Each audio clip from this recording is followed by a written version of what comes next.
조갑제TV 시청자 여러분 안녕하십니까. 2023년 3월 23일 오후 1시입니다. 지금 윤석열 대통령이 큰 승부를 하고 있습니다. 어떻게 보면은 가장 용감한 승부수를 던졌습니다. 이 세론과 맞선다는 거, 잘못된 여론과 맞선다는 거, 정치인으로서 하기가 가장 어렵습니다. 그렇게 하면 선거에서 불리하게 되니까요. 한 표 한 표가 목숨과 같은데 다수 한국인들이 생각하는 것과 반대되는 의사결정을 한다는 것은 정치 생명을 던지는 것과 같습니다. 윤석열 대통령이 그런 승부를 한 겁니다. 쉽게 말하면 무조건적 반일은 나쁘다. 무조건적 반일은 안보의 위의 요인이다 라는 정도를 넘어서 무조건적 반일은 나라를 팔아먹는 짓이다 하는 정도의 의미를 깔고 지금 한일 관계를 정상화시켜 가고 있습니다. 징용공 배상 판결로 빚어진 한일 간의 이 갈등을 수습하기 위해서 징용공 배상 문제는 일본에 우리가 청구할 권리가 없다 하는 걸 전제로 해가지고 그러면은 우리가 우리 돈으로 해결한다. 구질구질하게 일본 보고 뭐 해달라 이런 거 하기 싫다. 이제 우리 국격에 맞는 또 우리 국가 이익에 맞는 결단을 내려야 한다는 생각을 가지고 아주 파격적인 지금 외교를 하고 있습니다.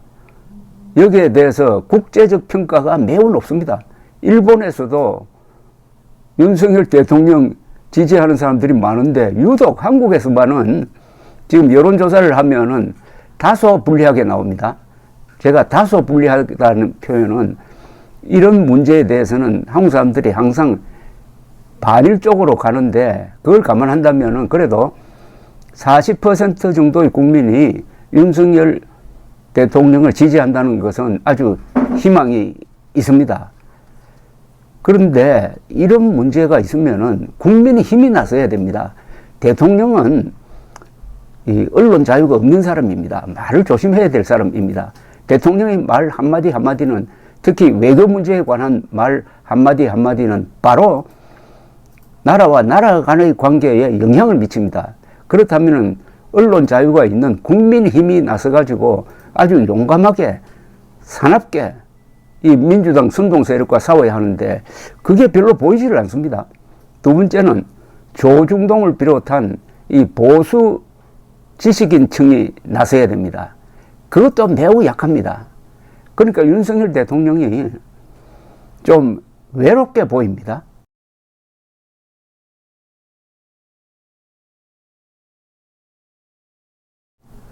좋은 일을 해놓고 그것을 뒷받침해주는 정치력이 약하니까 외롭게 보인다 이겁니다. 그래서 이틀 전에 윤석열 대통령이 아주 근사한 대국민 담화 형식의 스피치를 국무회의에서 했습니다.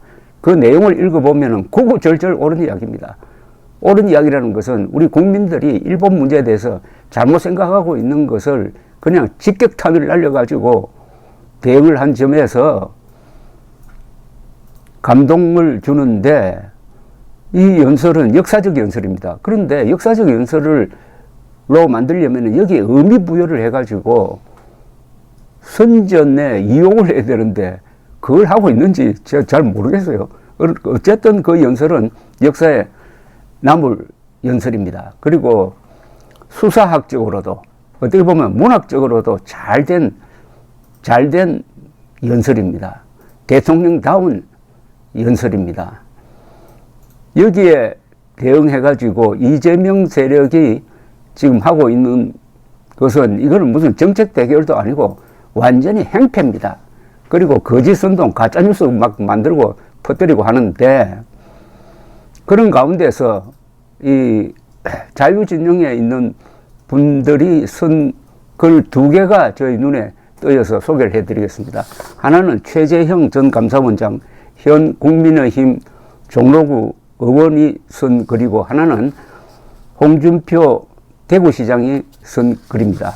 최재형, 홍준표 두 사람의 글이 이 이재명, 이낙연 이런 사람 쪽의 글에 비교하면은 성숙되고 어른스럽다는 것을 아마 느끼실 수 있을 것이라고 생각합니다. 더구나 이낙연 씨는 민주당 안에서는 그래도 합리적인 인물로 평가되고 있는데 최근에 페이스북에 올린 글을 보니까 결국 이재명, 문재인과 같은 부류구나 하는 것을 알 수가 있었습니다.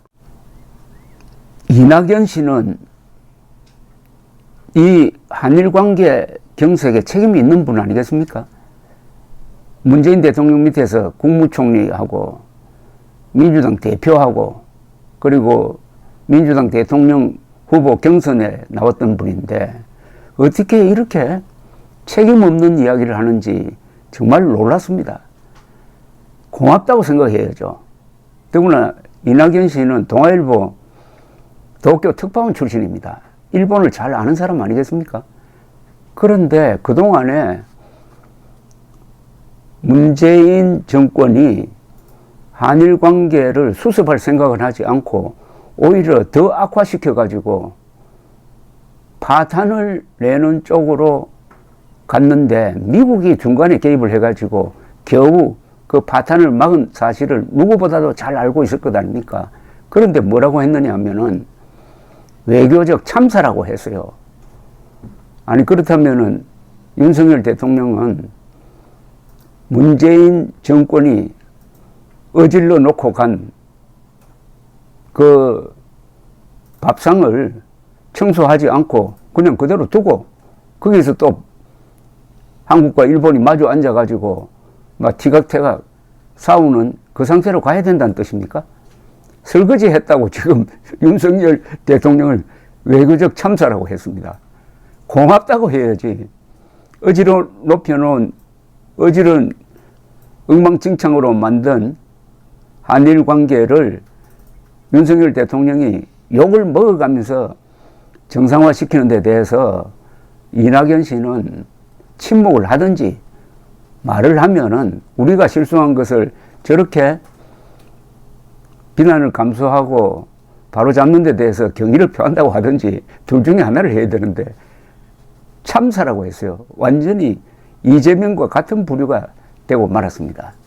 그런 사람들에게 비교하면은 최재형, 홍준표 두 사람의 이 논평은 아주 돋보이는 바가 있습니다. 최재형 의원의 페이스북 글을 제가 소개를 해드리겠습니다. 지난 주말 민주당과 정의당은 대규모 집회를 열고 윤석열 대통령의 일본 방문과 외교 성과에 대해서 굴욕 외교, 조공 외교라고 규탄했습니다. 이재명 대표는 윤석열 정부를 망국적 야합이라고 맹비난하기도 했습니다. 실현 가능한 대안을 제시하지 않는 비난을 위한 비난은 반일 감정에 의존한 정치 공세일 뿐입니다. 반일 감정과 일본과의 과거사에만 집착한다면 미래를 향해 한 발짝도 나갈 수 없습니다. 북한이 800m 상공에서 전술핵 기폭 실험을 성공했다고 발표하고 시진핑 주석이 러시아를 방문하면서 북중러의 밀착이 가속화되고 있는 엄중한 시기입니다. 우물 안의 개구리처럼 죽창가만 부르고 있을 것인지 한일 관계에서 우리가 이니셔티브를 쥐고 한미일 삼각편대를 공고히 해 나갈 것인지 이성적인 판단이 필요합니다.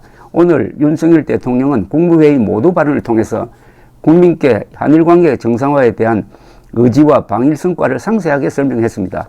이제 한일 관계 정상화의 첫 걸음을 내디뎠다고 생각합니다. 욕궁 천리목 갱상 일청루 천리밖까지 보려면 누각 한 층을 더 올라가야 한다. 중국의 한시에 나오는 구절입니다. 문재인 정부는 반일 감정을 당리당략에 이용하여 최악의 한일 관계를 만들고 방치했지만 윤석열 대통령은 비난을 감수하면서 강제징용 해법을 내어놓았고 일본과의 관계 정상화에 나섰습니다. 미래 세대를 위하여 멀리 보기 위하여 힘들게 한 층을 올라선 것이라 생각합니다. 외교 성과는 한 번의 대화로 얻어지는 것이 아닙니다. 멀리 보는 안목과 긴 호흡이 필요한 시기입니다. 이제는 복원된 한일 셔틀 외교와 대화를 통해 안보, 경제, 글로벌 아젠다에서 공동의 이익을 추구하는 가장 가까운 이웃이자 파트너로서의 신뢰를 쌓아가야 합니다. 대안이 없는 무책임한 비난과 정쟁은 국경 앞에서 멈추어야 미래로 갈 수 있습니다. 제목이 정치는 국경에서 멈춰야 한다는 거죠. 외교에 관한 한 여야도 없다. 이런 자세여야 하는데 과거에는 그러했습니다.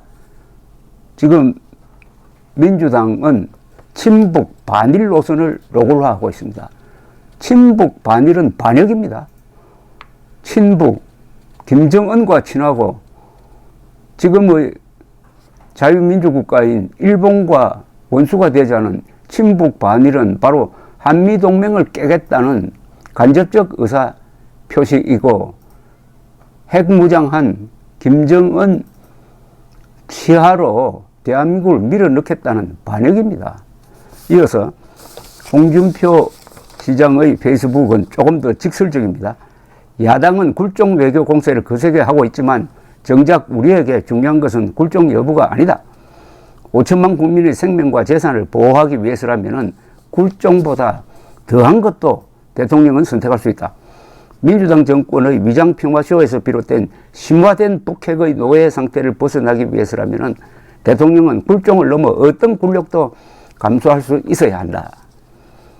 북의 핵탄두가 우리 머리 위 800m 상공에서 터지는 핵탄두 실험까지 북이 강행한 상황이고 그게 현실화되어 용산 800m 상공에서 핵폭탄이 터진다면은 다수 서울 시민이 적사하게 되는 상황에서 나라와 국민을 지키기 위해 대통령이 무엇인들 못하랴.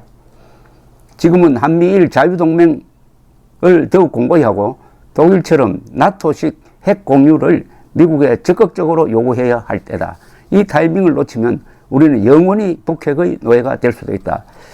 홍준표 지사는 줄곧 이 나토식 핵 공유를 주장해 온 사람입니다. 나토식 핵 공유는 뭐냐 하면은 미국이 나토 국가 5나라, 독일 등 5나라에 전술 핵 무기를 배치를 하고 있습니다.